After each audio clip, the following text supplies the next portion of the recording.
नमस्कार, top 10 news में आपका स्वागत है। मैं हूं राम सकल यादव। आइए दिखाते हैं आपको आज की छोटी बड़ी खबरें।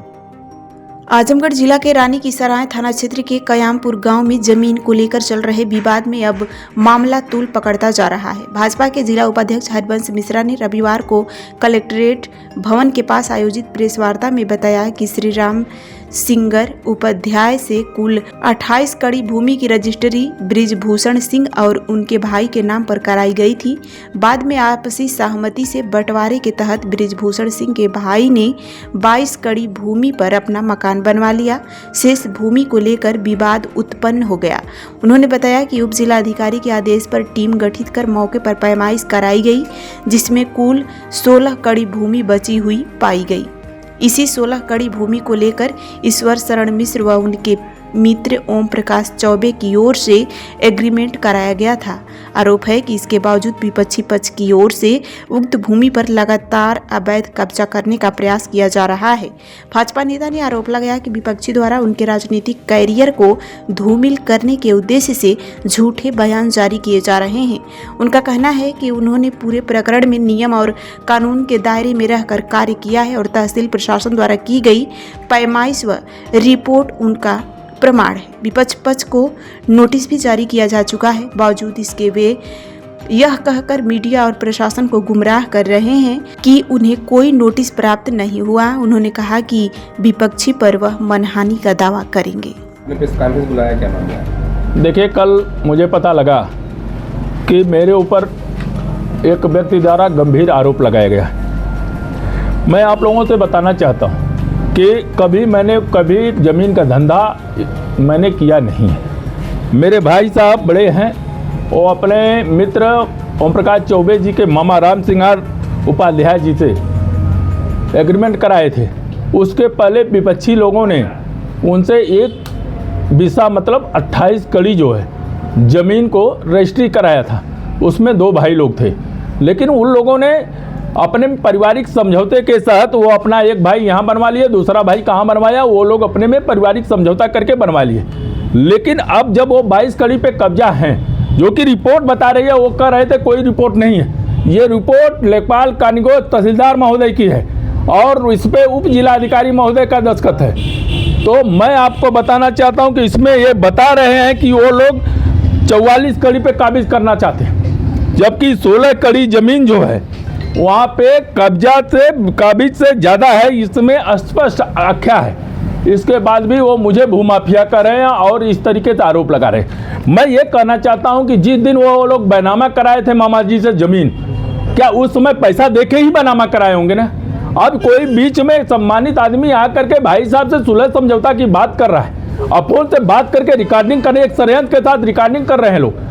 तो हम तो यही कर रहे हैं, हमारे भाई साहब यही कहे हैं ना कि या तो 6 बिस्सा दे करके हमसे पैसा ले लीजिए, या तो 6 कड़ी दे करके हमसे ले लीजिए, या तो मेरा 17 कड़ी अगर आपको चाहिए तो आप ले लीजिए, मैं उसके बदले में मामा से कहीं अपना पैसा दे के ले लूँगा। इतने ना बात हुई है, तो उसमें कहाँ से हम लोग गलत हैं। और दूसरी बात वो कर रहे हैं कि हमारे यहाँ कोई अधिकारी नहीं दिया है। मैं आपको बता दूँ कि ये 18 तारीख को ये रिपोर्ट है, जो कि कानिगो लेखपाल और नायब की रिपोर्ट है। 18 तारीख की ये रिपोर्ट है। इसके बाद दूसरी इन लोगों को एक नोटिस मिली है। ये नोटिस है 11/12 की नोटिस मिली है सबको, इसमें जमानत कराने की प्रशासन ने दिया है।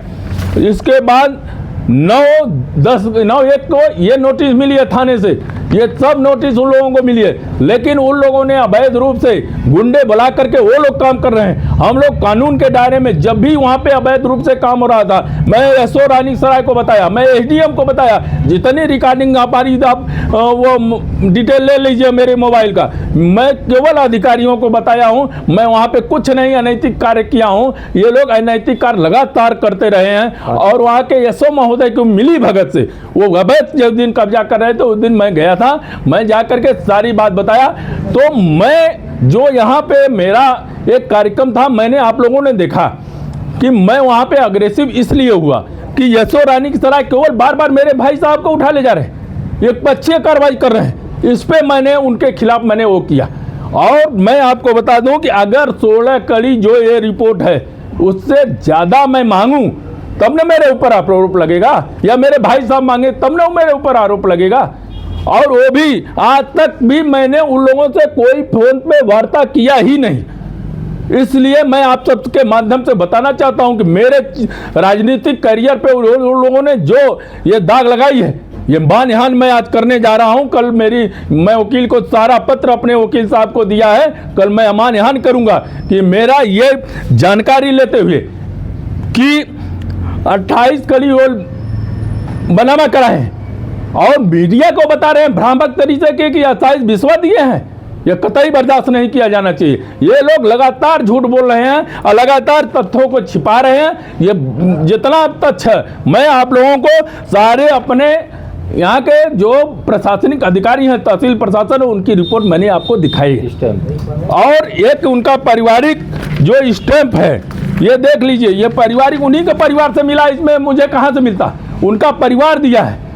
जो इनके चाचा ने बनवाया वो उन्होंने दिया है। तो ये जितना तथ्य है उस तथ्यों को छिपा करके केवल बैनामा कराए हैं। बैनामा तो 28 कड़ी मैं भी कर रहा हूँ कराए हैं, और एक ही दिन कराए हैं, ये भी नहीं कि अलग अलग बैनामा कराए। इस जमीन के संबंध में उनका दो बात कहना है कि वही जमीन जो मैंने पहले बैनामा करा लिया था, अब उसी का एग्रीमेंट है, एक बात। दूसरी बात यह है कि उन्होंने कहा कि हम चारों तरफ से बाउंड्री कर चुके हैं, बाउंड्री के अंदर निर्माण। आप लोग, मैं आपसे आग्रह कर रहा हूँ, आप लोग मौके पे जाइए, मौके पे जाके देखिए, इधर दूसरे उनका चाचा का मकान बना है, इधर दूसरे का मकान बना है, और वहाँ बाउंड्री है क्या? ये आप लोग भी एक चौथे स्तंभ है, आप लोग जाके देखिए। अगर वहाँ पे बाउंड्री हो तो मुझे गलत चाहिए। वो जबरदस्ती कोई गेट लगा देगा, वो भी गेट नहीं लगाए हैं, वो गेट जो होटल खोला था वो लगाया है। तो किसी का लगाया हुआ गेट आप अपना बना लेंगे, ये कतई उसमें स्वीकार नहीं किया जाना चाहिए। और मैं प्रशासन और शासन को जो नियम है, नियम के हिसाब से चल रहा हूँ। नियम हम मुझे जहाँ पे कहेगा कि नहीं आप गलत नहीं जाएंगे तो मैं नहीं जाऊँगा।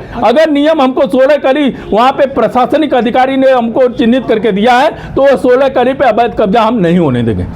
क्या बाउंड्री मतलब मौके पे है नहीं? आप चले जाइए, देख लीजिए, अगर बाउंड्री हो तब मेरे से सवाल करिए, मैं बाउंड्री वहाँ नहीं। बार बार इस प्रकरण में आपका नाम लिया जा रहा है कि हरबंस मिश्रा इस जमीन को कब्जा कर रहे हैं, इसमें क्या सच्चाई है, आपके क्या बात? मैंने एक चीज कहा कि 16 कड़ी जमीन जो बची है, 28 कड़ी मेरे भाई साहब ने एग्रीमेंट कराया है, लेकिन जो पहले बैनामा करते, मैं भी नियम जानता हूँ, जो बैनामा पहले लिए हैं उनका पूरा करने के बाद जो बचेगी वो बाद में उसको ही मिलेगा। तो मैं अगर 28 मांगता तब ना मेरी गलती थी, मैं तो 16 जितनी बची है उतनी नहीं मांग रहा हूँ। 28 कड़ी पे वो काबिज है, 28 कड़ी में वो 22 कड़ी पे काबिज है, 6 कड़ी अभी उनकी सहन के लिए बची हुई है। आपकी समझ से किस तरह का रास्ता निकले जो विवाद खत्म हो जाए? विवाद खत्म करने के लिए मैंने एक रास्ता उनको दिया कि 6 कड़ी आपकी है, उसको या तो मुझे रजिस्ट्री कर दीजिए, मैं भाई साहब कहे, मैं तो बातें ही नहीं कभी किया, न तो मुझसे कोई बात हो ही है, और न इस प्रकरण में कभी उन लोगों से वार्ता हुई है। हाँ, एक बार जब इनके ऊपर प्रशासनिक वहाँ की पुलिस पीड़ित जब की है तो मुझे जाना पड़ा। मैं तो अन्य में लोगों में चला जाता हूँ तो मेरे घर में मेरे बड़े भाई को हुआ, मैं न जाऊँ, ये तो मुझे बर्दाश्त नहीं। क्या इस प्रकरण का संज्ञान लेते हुए कहीं ना कहीं आपकी राजनीतिक छवि धूमिल करने का प्रयास? बिल्कुल, ये लोग लगातार। अब ये बताइए कि मैं कार्यालय से लेके कचहरी तक एक नेता हूँ, नेता के रूप में कोई मेरे पास आएगा तो उसका मैं पैरवी करने नहीं जाऊंगा, तो मैं पैरवी करने जाता हूं। और कोई माई कला ले आइए, 1 रुपये की मेरे ऊपर दाग नहीं लगा सकता। लेकिन ये लोग केवल 16 कड़ी अपना हमारा कब्जा करने के लिए, या उस ब्राह्मण बुजुर्ग की जो राम सिंगार उपाध्याय की कब्जा करने के लिए ये लोग एक तरह का कृत्य किए हैं। और मैं आपको बता दूं, मुझे आज हमारे भाई साहब ने बताया कि एक रिकॉर्डिंग इनकी है उसी होटल मालिक जो होटल चला रहे थे उनसे, जिसमें बहुत मैं सुनाऊं तो इतनी अभद्र भाषा का प्रयोग, इतनी मां बहन की गाली उसमें दी गई है, ये कतई बर्दाश्त नहीं किया जाना चाहिए। मैं भाई साहब से भी मैं कहा हूं कि इसको प्रशासन को एक पत्र लिख करके और रिकॉर्डिंग सहित दें कि ऐसे लोगों पर FIR दर्ज हो, कोई भी हो, कोई भी हो, कोई भी हो, लेकिन फोन पे मोबाइल पे गाली गलौज कतई बर्दाश्त नहीं करना चाहिए, चाहे पक्ष हो चाहे वो पक्ष हो। इस प्रकरण में आपका अगला कदम क्या? अगला कदम हम लोग, अब न्यायालय से मुझे नोटिस मिली है, उनको भी मिली है, 12 तारीख को इसमें तारीख है, 12 तारीख को जो ये तारीख है, मैं न्यायालय के हिसाब से चल रहा हूँ, न कि मुझे कोई अनैतिक कार्य करना है। जो न्यायालय कहेगा, जो यहाँ का प्रशासनिक अधिकारी क्योंकि प्रशासन के ऊपर मुझे पूर्ण विश्वास है, भरोसा है, योगी जी की सरकार है, इसमें मुझे न्याय मिलेगा। इसलिए मैं जो भी कदम मेरा होगा और जो न्यायालय मुझे बताएगा, जो प्रशासन मुझे बताएगा, वही मैं कदम उठाने के लिए तैयार हूँ।